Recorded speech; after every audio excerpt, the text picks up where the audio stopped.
After a heavy downpour, the city streets were covered in mud and water puddles were scattered everywhere along the roadside. An elderly gentleman known as Papa Thomas was seated peacefully on a wooden bench positioned near the street. His clothing was aged and his footwear showed signs of wear, yet he appeared serene. He had just completed sweeping duties in front of a small shop and was taking a moment to rest before heading home. Without warning, a black Range Rover sped through the narrow street. The vehicle did not reduce its speed and drove directly through a large puddle. A massive splash of dirty water surged upward and completely drenched Papa Thomas from his head to his feet. The elderly man drew in a sharp breath and attempted to clean his face with his hand, but the harm was already inflicted. His shirt, pants, and even his worn slippers were now saturated with brown muddy water. Bystanders paused and gazed in disbelief. One woman called out angrily at the vehicle asking what they had done. The car did not halt. It moved forward slowly before eventually stopping just a short distance ahead. The dark-tinted window lowered. A haughty female voice emerged from the vehicle stating that he should not sit so near to the road and that this was not his village. The window then rolled back up and the car drove away quickly. The crowd remained quiet momentarily. One man questioned with his mouth agape whether she had actually said that. Another woman exclaimed that she was wicked and asked why she could not apologize. Someone else added that it was excessive since Papa Thomas was always peaceful and kind and questioned why he should be treated in such a manner. However, the old man lifted one hand and spoke gently, saying it was acceptable to leave her alone and let God be the judge. Meanwhile, the woman in the black Range Rover named Vanessa reached a high-end shopping center. As she entered the building, her phone buzzed. She took a photograph of herself and shared it online with the message stating that only the strong walk over the weak and called herself a boss queen. Within moments, comments appeared praising her as a queen of queens and telling her to teach them. She smiled with satisfaction. To her, her actions meant nothing. She believed poor people held no worth, had no voice, and had no reason to obstruct her path. She had constructed her life with arrogance, stepping on anyone she considered inferior to her. Papa Thomas returned home that evening feeling tired but remaining calm. He opened the door and entered the spacious living room of their magnificent mansion. Although he dressed modestly and frequently visited impoverished neighborhoods, his son Bernard was a wealthy individual. Their home contained everything including elegant furniture, plush carpets, and costly artwork displayed on the walls. But none of these possessions held much significance for the elderly man. Bernard was positioned on the sofa reading something on his tablet when he observed his father entering. He asked what had happened to his shirt, noting that it appeared he had experienced another difficult day. Papa Thomas sat down carefully and shook his head, stating that he had encountered the most impolite woman that day. Bernard sighed, expressing that he did not understand why his father continued going out there, and questioning why he could not stop this behavior. He mentioned that his father did not need to sit on the roadside or speak to random people since he now lived in the mansion and had everything he required. Papa Thomas looked at his son with peaceful eyes, declaring that he would never stop until he found a good woman for him. Bernard dropped the tablet and expressed his frustration with this topic again. Papa Thomas stated firmly that Bernard was already 36 years old and needed a wife, someone who would build with him rather than simply enjoy what he possessed. Bernard rubbed his forehead and sighed, explaining that he had a girlfriend. The old man turned quickly, asking if this was true. Bernard confirmed that he had been seeing someone. Papa Thomas questioned why he had not been told about this earlier. Bernard replied that he had not wanted to rush things, but since the topic was being raised again, he would share the information. Papa Thomas leaned forward, asking who she was, where she was from, and what she did. Bernard smiled slightly, stating that his father would meet her soon and not to worry, as she was very beautiful. The old man raised an eyebrow, commenting that beauty was not everything. Bernard acknowledged this but mentioned there was a problem. When asked what problem, Bernard hesitated before speaking. He explained that she was rude, very rude. Papa Thomas leaned back slowly. Bernard continued, explaining that she talked down to people, was proud, thought everyone was below her, and worst of all, spent money carelessly. He gave her money and she purchased things she did not need, including expensive clothes, shoes, and bags just to show off. Papa Thomas shook his head silently. When asked why he remained with her, Bernard looked away, stating he did not know. He suggested it might be because she was beautiful, or because he thought he could change her. He mentioned she was intelligent, and sometimes when she was calm, she was sweet. But when she became angry or felt insulted, she transformed into someone else. His father remained quiet for a while before asking whether she respected him sometimes and whether she respected herself. Bernard did not answer. Papa Thomas sighed deeply and told Bernard to listen to him. He explained that he had been observing women all his life, and knew how they behaved even from their walking and talking patterns. Bernard needed a woman who would bring peace into his home, not noise, and a woman who would help him grow rather than waste what he had worked for. Bernard acknowledged that he knew his father was correct. Papa Thomas then requested that Bernard bring her home so he could see her with his own eyes. He wanted to speak with her and look into her eyes. If he saw humility, he would bless the union, but if he saw pride, he would tell the truth even if it caused pain. Bernard nodded, slowly agreeing to speak with her and suggesting she could visit that weekend. The old man approved but instructed Bernard not to tell her anything special and to let her come as she was, since he wanted to meet her real self, not the public persona she displayed. Bernard chuckled, asking if his father wanted to surprise her. Papa Thomas replied calmly that he wanted her to surprise herself. As Bernard stood to get a glass of water, his father watched him with quiet concern. He was proud of his son, who was intelligent, successful, and kind, but love could make even the wisest man blind. On another hot afternoon, Papa Thomas sat quietly outside a large supermarket wearing his simple clothes with a plastic bowl in front of him. Some people dropped small change while others did not even look at him. He did not beg but simply sat there. Then the sound came as a black Range Rover stopped sharply at the front. Vanessa stepped out with her eyes hidden behind dark glasses and loud music playing in her car. She saw Papa Thomas, made a disapproving sound, and walked closer. She snapped at him, calling him the same old dirty-smelling man and questioning why he continued disgracing his generation in such a manner. She did not wait for a reply and asked if he enjoyed sitting there like a goat, stating that poor people like him had no shame. Papa Thomas remained silent. She continued insulting him about his clothes and face, calling him useless and suggesting he might be cursed. She remained silent throughout her verbal assault.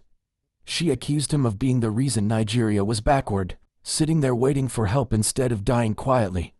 She then spat near his feet and expressed disgust. At that moment, a young woman carrying 2 grocery bags emerged from the supermarket. She paused, observed the situation, then set down her bags and said enough. Vanessa turned and asked who she was. The woman named Mary replied that she was someone who still had sense. Vanessa laughed, calling her another poor rat trying to feel important. Mary stated sharply that Vanessa was insulting an old man for no reason and asked what he had done to her. Vanessa barked that he existed and that was what he had done, adding that poor dirty men like him should not be outside. Mary stepped forward, pointing out that he was old enough to be her father. Vanessa shouted, asking if he was her father, and suggesting he was probably Mary's father since they both looked poor. Mary's eyes narrowed as she responded that perhaps he was, but at least he was not empty like Vanessa. Vanessa laughed again, asking if Mary knew who she was and who her boyfriend was, threatening that she could have Mary arrested in 2 minutes. Mary did not blink and questioned whether she would be arrested for telling someone to respect an old man. Vanessa yelled that she was rich and could do anything. Mary fired back that she was loud, not rich in character. Mary scoffed, calling her just noisy with lipstick and nothing more. Vanessa's face changed as she stepped forward, asking how Mary dared to speak to her in that manner. Mary replied affirmatively because nobody had ever taught Vanessa how to behave. Vanessa threatened that Mary would regret this, to which Mary responded calmly that Vanessa would regret it instead. Mary predicted that one day, the same men Vanessa insulted would be someone she would need to bow to. Vanessa's hands shook as Mary pointed and told her to take her proud legs and leave. Vanessa stared with tight lips and a red face before turning, storming into her car, slamming the door, and speeding off. Mary then turned to Papa Thomas and apologized. He looked at her gently and thanked his daughter. She smiled and said she could not let Vanessa speak to him in that manner. He nodded slowly, noting that these days, not many people spoke up as she had done. Mary looked around, then walked closer, asking what his name was. He said simply that it was Thomas, and people just called him Papa Thomas. She sat beside him and introduced herself as Mary. He smiled and complimented her nice name. She looked into his eyes and asked where he stayed. He hesitated, then said quietly that he slept in an empty store at the edge of town where the owner allowed him to stay. It was not much, but it kept the rain away. Mary's face dropped as she expressed her sympathy. He shook his head gently, telling her not to be sorry, as life had its seasons. He might be poor, but he still had his peace. She commented that he seemed too wise to be out there. He gave a weak smile, saying that life taught wisdom when you had nothing. She looked at him for a while, then mentioned that she had studied agriculture and was a graduate. It had been 1 year without finding a job, and her parents were poor farmers in the village. He nodded slowly, acknowledging that she was trying. She continued explaining her idea that instead of just sitting there, perhaps she could help him start a small farm even behind the store. They could plant simple things like pepper, tomatoes, and vegetables which would provide him with food, and they could sell the surplus. Papa Thomas looked at her with surprise, asking if she wanted to help him farm. She confirmed this, explaining that she had nothing else at the moment but had strength and could work. It was better than waiting. He would eat fresh food and could stop begging for coins. He sat still, thinking deeply, then said quietly that she was too kind. She shook her head, explaining that she simply believed good people deserved help too. He looked up at her, commenting that she hardly knew him. She smiled and said she knew enough, noting that he had not said a word when that woman insulted him, and that silence told her everything. Papa Thomas smiled slowly, acknowledging that she was different. She said she tried to be. He nodded, saying he would think about it. She said playfully to think fast, as they could start with a small basket of okra, and even that could change something. They both laughed softly. Mary stood, picked up her bags, and waved goodbye, saying she would see him tomorrow. He nodded, confirming he would be there. She said good and told him not to go missing. She walked off smiling. Papa Thomas sat back watching her go as something stirred in his chest, not sadness or shame, but hope. He looked up at the sky and whispered, asking the Lord if she could be the one. Papa Thomas walked into the house with a wide smile on his face. The heavy wooden door closed behind him, and he removed his sandals quietly. The mansion was peaceful and cool. He looked around and saw his son sitting quietly in the living room. He cleared his throat and called Bernard's name. Bernard responded, and his father announced that he had met someone that day. Bernard looked up, asking who. Papa Thomas walked over and sat down, explaining that he had met the most beautiful and respectful, well-mannered woman he had ever seen in his life. Bernard raised his eyebrows, asking if this was really true. Papa Thomas confirmed it was true, clarifying that he was not talking about makeup, hair, or fancy shoes, but about a heart, a clean heart, a woman with sense, dignity, and courage. Bernard sat back, asking what had happened. Papa Thomas explained that he was outside the supermarket when that same proud woman came again, the one who always insulted him as if he was nothing. She opened her mouth that day and poured all kinds of shameful words on him. Bernard clenched his fist lightly, asking if it happened again. Papa Thomas confirmed, but explained that this time something different occurred as he smiled. A young woman saw what was happening, and before he could even say a word, she stood up for him. Bernard asked if she really did that.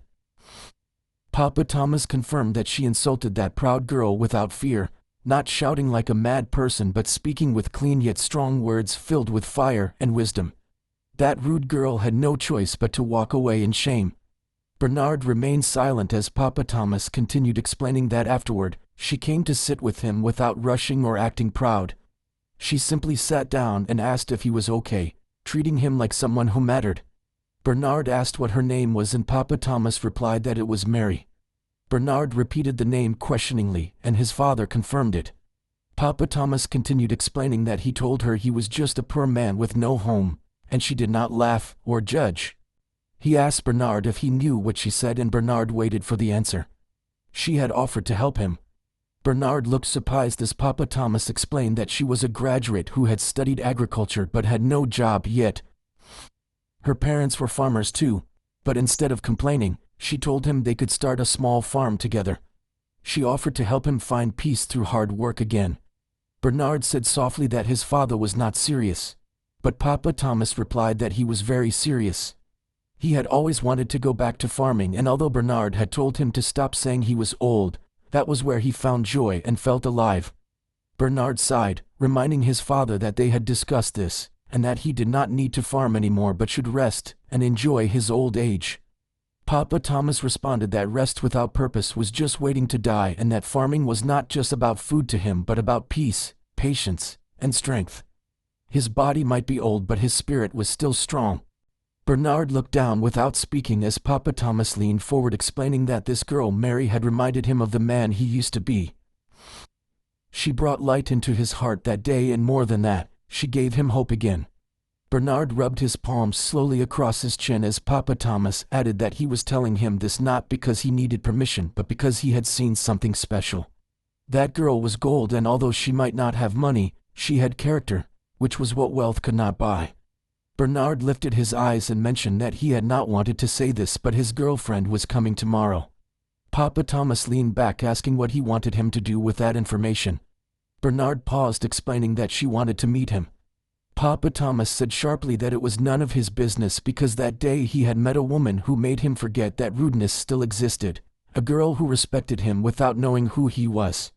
Bernard's girlfriend might be coming tomorrow, but that day he had already met the kind of woman this world needed. Bernard went silent as Papa Thomas continued, explaining that he had been watching Bernard, who was rich but alone, had houses but no joy, had friends but no peace. A wife should bring peace, not noise, pride, or trouble. Bernard said he understood, but Papa Thomas replied calmly that he did not. Bernard claimed to have a girlfriend, but Papa Thomas did not know her, did not know where she was from, what she believed in, or how she treated people. Bernard told him she was beautiful, which was fine. But Papa Thomas questioned whether beauty could feed the heart. Bernard looked away as the old man continued sharing a story. When Papa Thomas was young, he had wanted to marry the most beautiful girl in his village despite his mother's warnings. That girl had the face of an angel, but the tongue of a lion, and almost destroyed his soul.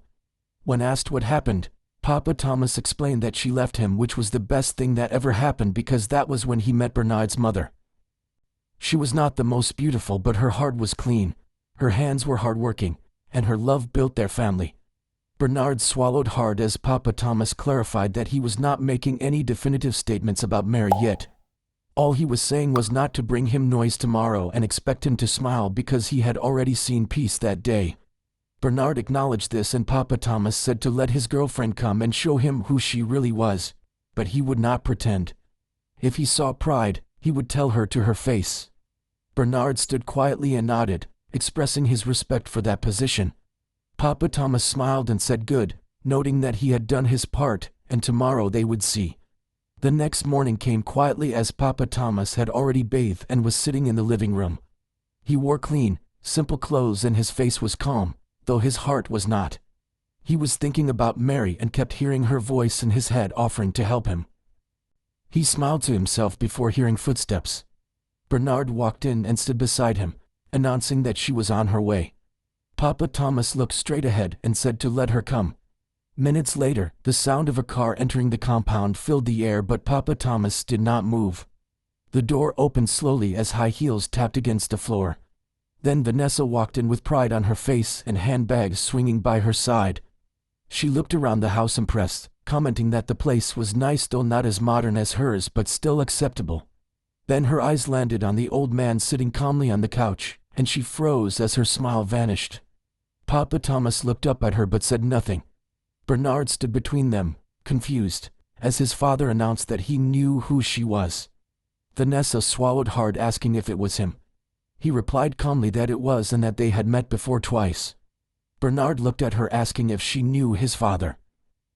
Vanessa's lips shook as she said she did not know he was Bernard's father. Papa Thomas responded that she did not need to know that, she only needed to show respect. Bernard's face changed as he asked what his father was talking about.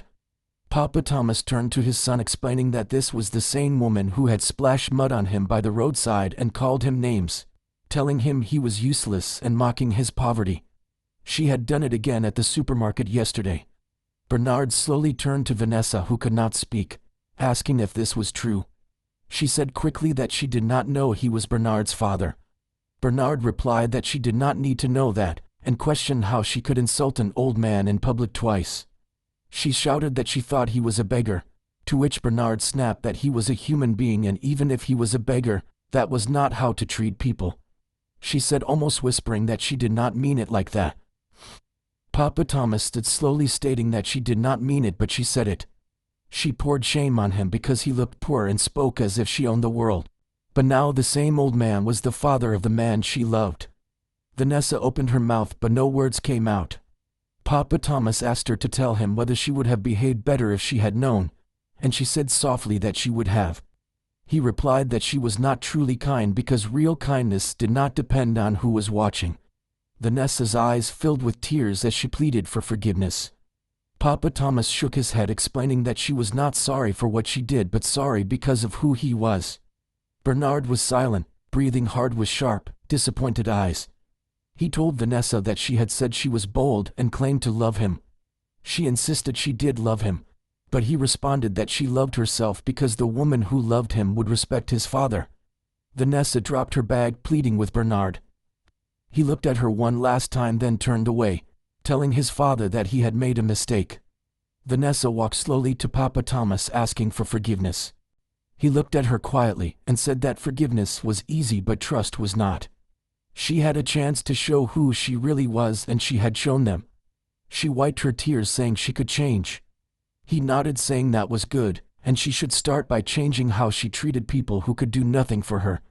She picked up her bag and left as the room became silent again. Papa Thomas sat down and Bernard sat beside him. Bernard called his father's name, and when he responded, Bernard said Mary's name. Papa Thomas confirmed and asked where she was now. Papa Thomas smiled gently, explaining that she was coming to see him at the supermarket tomorrow. The next morning, Bernard left the house quietly, needing fresh air and time to think. What had happened with Vanessa still played in his mind like a movie, and he could not believe the woman he had once loved had insulted his father not once but twice. His heart was heavy as he drove out alone without a driver or assistant, just him and his thoughts. He did not even know where he was going but just wanted to breathe. After some time, he parked his car at the edge of a quiet area near a small stretch of land behind some local stores. He got out, walked a bit, and sat on a bench under a mango tree. The sun was still rising and the breeze was soft. For the first time in days, he felt calm. As he sat, he noticed someone ahead, a young woman standing beside a narrow piece of land checking the ground. She had a bag of seeds in one hand and a small hoe in the other. She was dressed simply with her hair tied back, no makeup, no flashy clothes, but there was something warm about her. She bent down, tested the soil with her fingers, then stood again. Bernard watched quietly. After a few minutes, she looked around and noticed him, smiling and saying good morning. Bernard replied with good morning as well. She walked closer, asking if he was from around there. He replied that he was just passing by. She nodded, saying she needed a break too, though not really a break as she was planning to start a small farm there. Bernard looked at the land, asking about the farm. She laughed, confirming it, and asking why not. He commented that most young ladies he knew would not touch a hoe, let alone start a farm. She smiled, saying she was not like most ladies and had studied agriculture in school. She had no job yet but had hands and a strong back. Bernard was impressed, noting that was rare. She dropped her bag and extended her hand, introducing herself as Mary. He shook it and said his name was Bernard. They both smiled as she sat on a rock beside him. She explained that she was trying to help an old man who had no real home but was kind and wise, reminding her of her father. Bernard turned with interest, asking, "Really?" She confirmed, explaining that she had met him yesterday when he was being insulted by a woman, and she could not keep quiet, so she stood up for him. Bernard's heart skipped as Mary continued, explaining that after the drama, she found out he did not beg for money but just sat quietly watching the world. She told him she would help him start a small farm so he could eat fresh food and feel useful. Bernard looked at her deeply, noting that she did not brag or shout but spoke with peace in her voice. He commented that he wished more people thought like her. She laughed, saying they were out there, just hidden, and asked if he lived nearby. He replied that he took the bus from the other side of town, acknowledging it was not easy but he could not stay home doing nothing. Bernard nodded, saying he admired that. She looked at him asking what he did, and Bernard hesitated before saying business. She responded that business was the favorite Nigerian word, and they both laughed. She said she would not ask too many questions as he looked like someone with a lot on his mind. Bernard smiled, confirming she was right. She stood, saying she needed to plant the seeds before the sun got too hot. He stood with her, asking if he could help. She raised a brow, commenting on his clean shoes and soft hands. He said he could learn, and she smiled, agreeing they could start with okra. Just like that they began, two strangers from two worlds working on one small farm. It was late afternoon as Papa Thomas sat quietly at his usual spot near the supermarket. His eyes were soft, and his thoughts were far away. He was not thinking about money or food, but about Mary, her kindness, her courage, and her words. Suddenly, a cheerful voice pulled him out of his thoughts, calling Papa. He looked up to see Mary smiling and walking toward him with a small basket in her hand. She reached him and sat down gently beside him, announcing that she had brought him something. He asked warmly what it was, and she replied that it was just some fresh vegetables and boiled groundnuts, noting it was not much. Papa Thomas opened the basket and smiled, saying it was everything, and thanking his daughter while asking God to bless her hands. Mary laughed and said amen. They sat quietly for a moment before she leaned closer, announcing that she had good news. His eyes brightened as he asked her to tell him. She announced that she had found land. He asked with surprise if she really had. She confirmed it belonged to her uncle, and she had told him what she wanted to do. He said she could use part of it for farming. It was a small space, but enough to start with okra and vegetables. He expressed that this was good and asked when they were going. Mary smiled widely, saying tomorrow morning if he was ready. Papa Thomas paused, then gently shook his head, saying they could not go to the farm tomorrow. Mary looked confused, asking why not. He explained that she was coming to his house tomorrow. She blinked, asking about his house, but noting that he had said he slept in a shop. He smiled and said to just come, as he would explain everything to her. She raised an eyebrow, asking if he was hiding something. He joked that he was hiding peace and she would understand tomorrow. She laughed, asking when they were going to the farm. He suggested they go on the weekend, and she nodded in agreement, commenting that he was full of surprises. He reached into his pocket and gave her a small paper with his address, telling her not to be late. Mary took the paper, looked at it, and shook her head, saying she was really curious now. She paused, then added shyly that she had also met someone that day. Papa Thomas leaned forward, asking who. She looked down and smiled, saying just someone, a man who was very handsome and kind, very humble, and that she liked him, though they were just friends for now. The old man's eyes widened as he said he wanted to see him, since he was her second father now and must see him with his own eyes. She shook her head playfully, telling him to calm down. He grinned, asking if they were going to see each other tomorrow. She hesitated, then confirmed they would see each other tomorrow. As she walked away, Papa Thomas whispered to himself to let tomorrow begin the truth. Later that evening, Papa Thomas returned to the house where the big mansion was quiet. He walked into the living room and saw Bernard sitting there.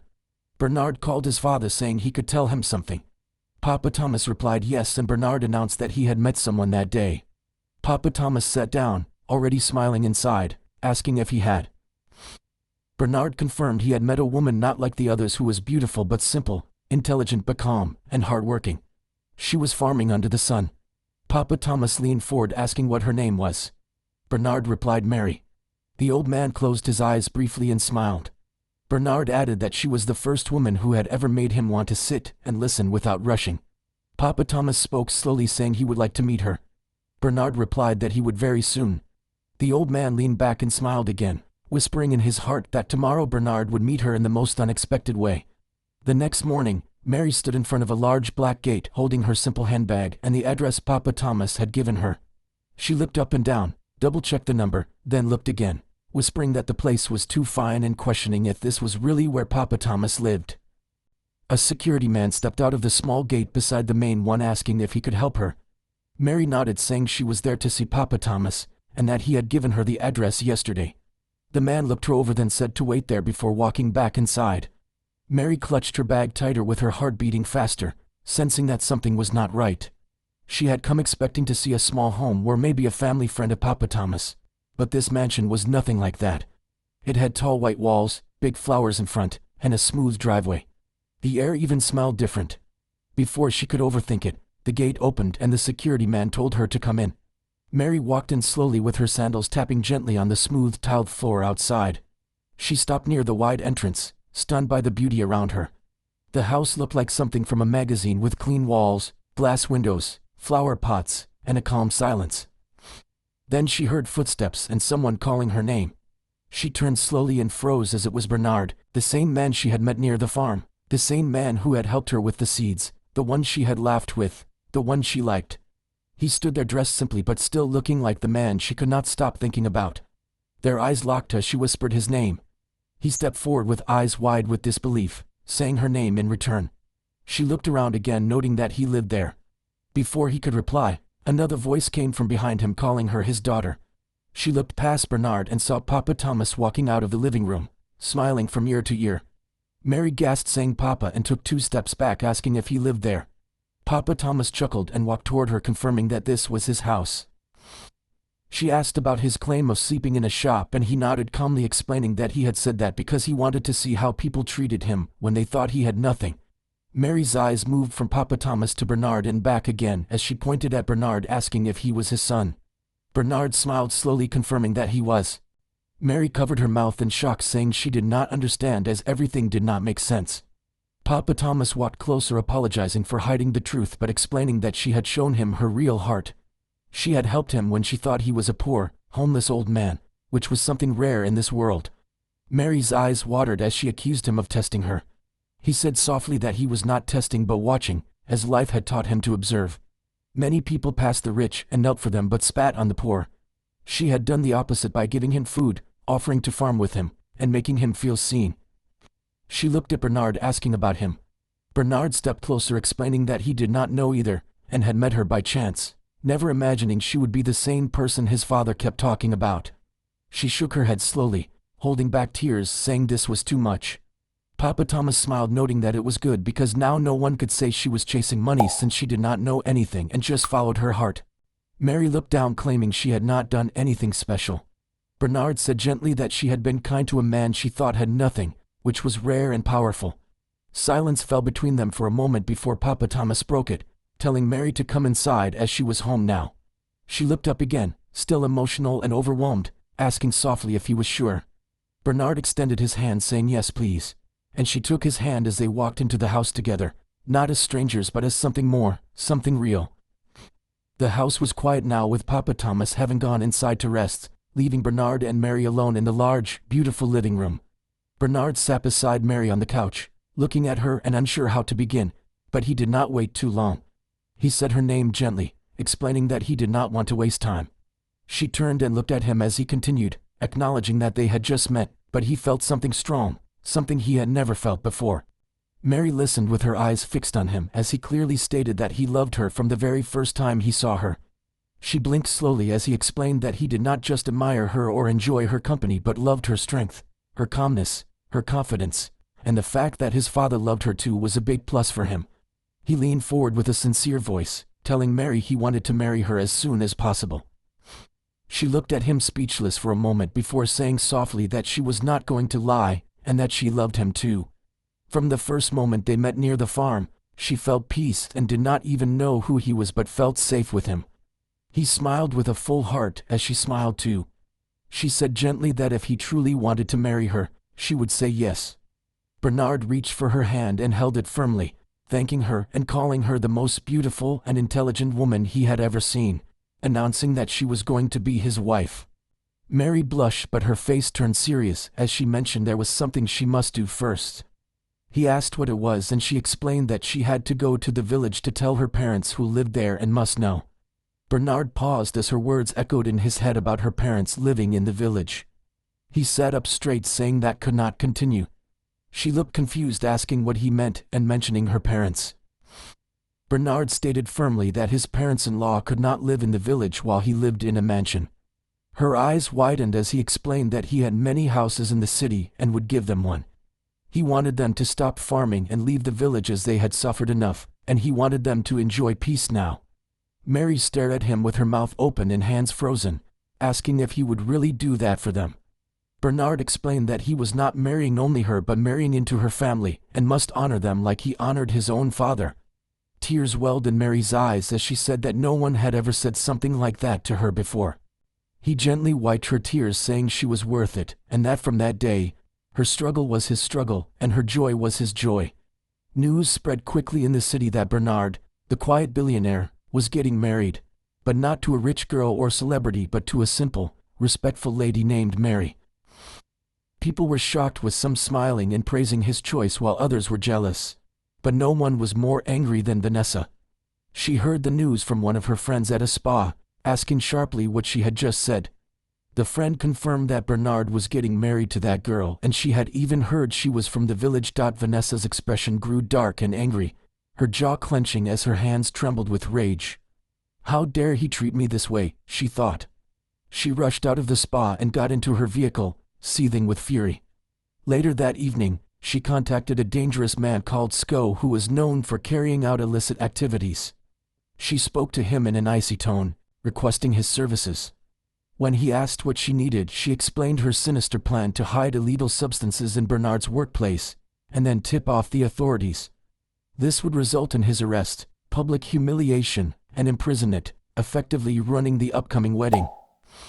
She paused before adding more disturbing requests about harming Mary and Bernard's elderly father permanently. Sko remained quiet throughout the conversation, and she hung up believing her scheme was set in motion. However, Vanessa was unaware of a crucial detail. Sko had a personal connection to Bernard. Years earlier, Bernard had been instrumental in helping Sko's older sister by offering her employment at his company when others had rejected her. When their mother fell seriously ill, Bernard covered all the medical expenses. He had even assisted Sko's family with rent payments when they faced eviction. That night, Sko reflected on this irony. The very person Vanessa wanted destroyed was the same man who had rescued his family from desperate circumstances. He refused to betray such kindness. Sko decided to call Vanessa back, this time recording their conversation. When she answered, he asked her to repeat all the details of her plan. She gleefully complied, describing exactly how the drugs should be planted and reiterating her deadly intentions toward Bernard's father and Mary before the wedding ceremony. After ending the call and saving the evidence, Sko went directly to Bernard's office the following morning. Bernard was occupied with wedding preparations and business matters when Sko requested a brief meeting. Though Bernard didn't recognize him initially, Sko explained that Bernard had helped his family years ago and that he was now returning the favor. He then revealed Vanessa's entire plot, playing the recorded conversation. As Bernard listened to Vanessa's voice detailing her malicious plans and expressing her desire to harm Mary and his father, his face showed shock and disbelief. When the recording finished, Bernard was overwhelmed by the realization of how close they had come to disaster. He thanked Sko profusely for his integrity and loyalty. The authorities were contacted immediately. Vanessa was apprehended while dining at an upscale restaurant, showing off her new purchases. She protested her innocence and demanded to know why she was being arrested. The officers informed her of the charges, including conspiracy to commit murder and attempted evidence tampering. Despite her loud objections, she was taken into custody. During her court appearance, Vanessa wore a formal black outfit and maintained her innocent facade, claiming ignorance about the accusations. The judge listened silently before signaling to an officer to play the recorded evidence. Vanessa's own voice filled the courtroom as she clearly articulated her evil schemes, including her cruel comments about Papa Thomas and her threats against Mary. The recording captured her laughter and complete lack of remorse. When it concluded, the courtroom fell silent as everyone stared at her in shock. Vanessa's composure crumbled as she began weeping, claiming she hadn't meant what she said and blaming alcohol and outside influences for her words. The judge firmly rejected her excuses, stating that no external force had compelled her to speak those words or plan such evil deeds. Despite her pleas for mercy, she was sentenced to 15 years imprisonment without the possibility of parole. Back home, Bernard shared the entire ordeal with Mary, who was both horrified and grateful for their narrow escape. They acknowledged how differently things could have ended if not for Sko's moral courage. That weekend, they visited Mary's family in her hometown. Bernard knelt before her parents, formally asking for their daughter's hand in marriage and inviting them to relocate to the city where he had prepared a home for them, insisting they deserved rest after years of hard work. Mary's mother wept with joy while her father gave his blessing. A month later, Bernard and Mary celebrated their wedding in a beautiful ceremony surrounded by loved ones. Following the festivities, they departed quietly for their honeymoon, enjoying romantic walks along the shoreline. As they strolled barefoot in the sand, Mary expressed her amazement at how wonderful her life had become. Bernard assured her that their happiness was genuine and would last forever.